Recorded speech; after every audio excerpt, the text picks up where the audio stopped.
Hey, my beautiful sweet friends, how you doing today? It's me, Sharita Jones, checking back in with another video. Hey, guys, I'm back with another episode of It's Hard Out Here for a Temp. Sing it with me. You know it's hard out here for a temp when you're trying to get this money for the rent. You know it's hard out here for a temp when you're trying to get this money for the rent. Guys, I bring you another tale from the trenches, guys, of temporary work. This one's called The Temp Who Became the Scapegoat. Woo, this is a story for y'all. Check this out. It all started with a last minute call from the agency. They needed someone to fill in at an insurance company, guys, for 1 week. For a week. The recruiter called me and asked me, could I go over there? Mostly data entry, some client files, update stuff, easy stuff, right? This is what the recruiter was saying. I should have known better than to believe those words. I should have known better. When I arrived, the office was buzzing with tension. A big audit was looming and everyone looked stressed. The receptionist, a frazzled young woman named Emily, handed me a temporary badge and said, "You're with the records team." She said, "They're in the basement." When she said that, I was like, oh Lord, the basement? The basement? That's always not a good sign when they send you to the basement. That's not a good sign, right? I found the records room easily. It was the only door with a flickering light above it. The light just kept flickering above it. Inside was a mountain, guys, a mountain of files and boxes covered. It covered nearly every single surface in that room. A middle-aged man named Stan introduced himself as the team lead. He said, "Glad you're here." And he shook my hand. He was just shaking my hand like he was trying to shake it off. He was like, we're glad you're here. We're behind and we're preparing for the audit. We're preparing for this audit. That's what Dan kept saying. He said, "We need all the help we can get. Start with these," and just tossed a big stack of files at me. These turned out to be a stack of client files. Each one was thicker than a dictionary. These files are so thick. My job was to cross-reference them, guys. I was supposed to take these files, cross-reference them with the spreadsheet, and then flag any discrepancies that I find. Sounds simple, right? Not when half the files were missing pages and the spreadsheet was riddled, guys. It was riddled with typos. The spreadsheet was riddled with typos. By the end of the first day, I barely made a dent in the pile.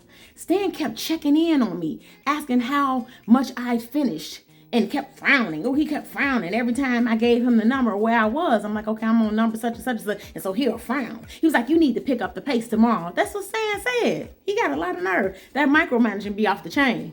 I wanted to tell him that it was impossible to move faster when the materials were so disorganized, but I kept quiet, guys. I didn't say a word. Nope, kept quiet. After all, I was just a temp, because they always remind you that you just a temp. Remember, you're just a temp. Guys, on day 3, things took a turn. One of the auditors came by to ask about the discrepancy. In the records, guys, there was some discrepancies there. A major policyholder's file was missing entirely, and the auditor wasn't happy. Stan turned to me. "You were working on that file yesterday, right?" I froze. I literally froze. I remember seeing the policy number on the spreadsheet, but I hadn't come across that physical file. This is what I'm explaining to the auditor, and I'm explaining this to Stan. I didn't see it in the stack. I said I didn't see it in the stack that I had.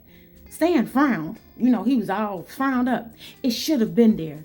I'm sure that that file was there. Are you sure you didn't misplace it?" This is what Stan said. I said, "Misplace it?" The file had never been in that pile he gave me. But the way Stan looked at me made it clear he wasn't going to admit that. Why do they do that? If it wasn't there, it wasn't there. Why lie about it? The rest of the team stared at me, treating me differently after that, right? They all started whispering. They just kept whispering amongst each other, you know. And then as I walked by, they would whisper to each other, whisper, whisper, whisper. And Stan kept making pointed comments about attention to detail. Make sure you guys pay attention to detail. He just kept saying that, right? You get a lot of bullying going on at these jobs too. I decided to stay late that evening to double check the files. You know, I just wanted to be sure that I was sure. You know, I wanted to prove that I hadn't lost anything. And I dug through the boxes. I was just digging through the boxes. So I found a locked drawer in one of the filing cabinets. I didn't understand why that drawer was locked, but it was locked. Curious, I asked Emily the next morning if she knew anything about it. "That's Stan's drawer," she said. "He's the only one with the key." By Friday, guys, the tension in the office was unbearable. Another discrepancy had come up, and Stan was in full scapegoat mode. He was in full scapegoat mode. You need to be more careful, he said loud. He said it so loud, loud enough for everyone to hear. The auditors were watching. The auditors was listening, so they heard him say this. And mistakes like this could cost us, so you need to be careful. I wanted to scream, guys. I literally wanted to scream. I knew I hadn't made any mistakes, but what could I do? I was the temp. That's all that Stan kept saying. You're the temp, so you need to be careful.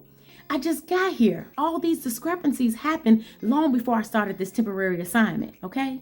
But Dan was looking for somebody to blame, and I guess that's the reason why he brought me over. That afternoon, I was packing up to leave. I was packing all my stuff up to leave. Then Emily, the receptionist, she approached me and said, hey, she was glancing around nervously to see if anybody was looking. She's like, I don't think this is your fault at all. I really don't think this is your fault. I said, what do I do? Like, what do you mean? I asked her. This is what I asked Emily. Stan's been blaming temps for years, she whispered. Every time there's an audit, he finds a way to pin those problems on other people. She said he finds a way to pin whoever's new. She said last year he blamed the temp for losing a whole box of files. Turns out he'd been storing them in his office the whole time. This is what Emily was telling me, okay? I'm like, girl, spill the tea, all right? I was furious though. Why doesn't anyone call him out on it? This is what I'm asking Emily. Emily just shrugged her shoulders. She said, he's been getting away with it for years. He's been here forever. Management trusts him. But if you want proof, she said, if you want proof, you need to check that locked drawer. That's where he has everything. That's what Emily said. I said, oh, okay. Spill the tea, sis. So, guys, the whole purpose of Stan asking the temp agencies to send someone over was to help him through the audit, but he was going to pin all of the missing files, all of the discrepancies on the temp. Ain't that terrible? That is horrible. That is terrible. Stan was always framing somebody. Stan was always framing the temps. That's crazy. Stan was just out here framing temps. Wow. So, guys, that evening, I stayed late again, okay? Because they asked me to stay late, okay? This time, guys, the locked file cabinet was left open. Wink, wink. Who left that drawer open? I wonder. Inside, I found a stack of missing files, including the ones Stan had claimed I had misplaced. How could I have misplaced that file if it was in that locked drawer? Somebody tell me something. I snapped photos of everything that was in there, guys. Everything. Closed that drawer carefully. Yes, I did. I closed that drawer right on back, but I made sure I got my proof that I never had that file. Wink, wink. On my last day, the auditors called a meeting with the records team. Stan was looking real smug. He was looking real smug. Stan began explaining to the auditors how the temporary staff was causing all those discrepancies. This is what he was telling the auditors. Guys, I couldn't take it no more. I couldn't say silent no more. I actually said, guys, while I was pulling out my phone, I said, I think the auditors need to see this. I think the auditors should see this. I showed them the photos of the missing files in Stan's drawer. The room went silent, guys. The room went silent. Stan's face turned beet red. The auditors thanked me for bringing the evidence to their attention. Stan, meanwhile, stumbled through. He stumbled, guys. He kept stumbling through a series of excuses, none of which sounded convincing, okay? Had no idea what they did with Stan after that. Nope, no clue. As I packed up my things that afternoon, Emily stopped by my desk. That was brave, she said. That was really, really brave of you, she said. I smiled. I said, it's hard out here for a temp, but sometimes you got to stand up for yourself. Guys, in all truthfulness, walking out of that office, I felt a rare sense of victory. I did.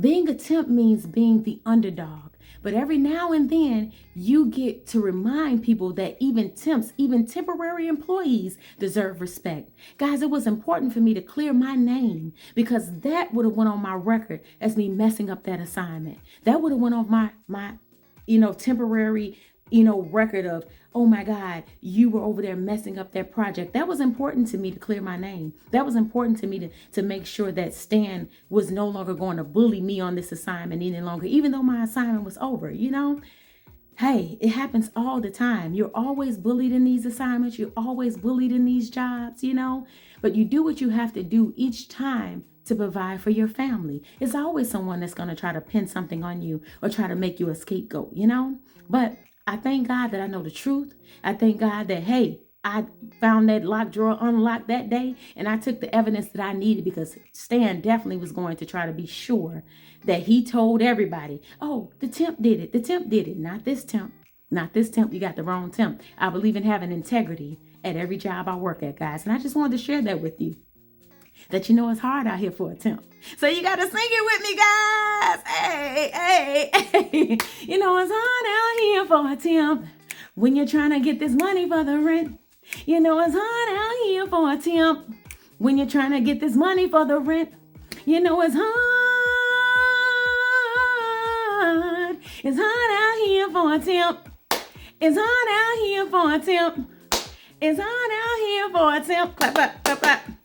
Hey, clap, clap, clap, clap. Hey, hey, clap, clap, clap, clap. Hey, clap, clap, clap, clap. It's hard out here for a temp. It's hard out here for a temp. Thank y'all so much for liking, watching, commenting, and subscribing. Guys, keep me in your prayers, because I'm still out here working these temp streets. So thank y'all. Love y'all. Thank you for liking, watching, commenting, and subscribing. Thank you. Love you lots. You are amazing. You are the best. And I'll see y'all in the next video. Bye for now, friends. It's hard out here for a temp. It's hard out here for a temp.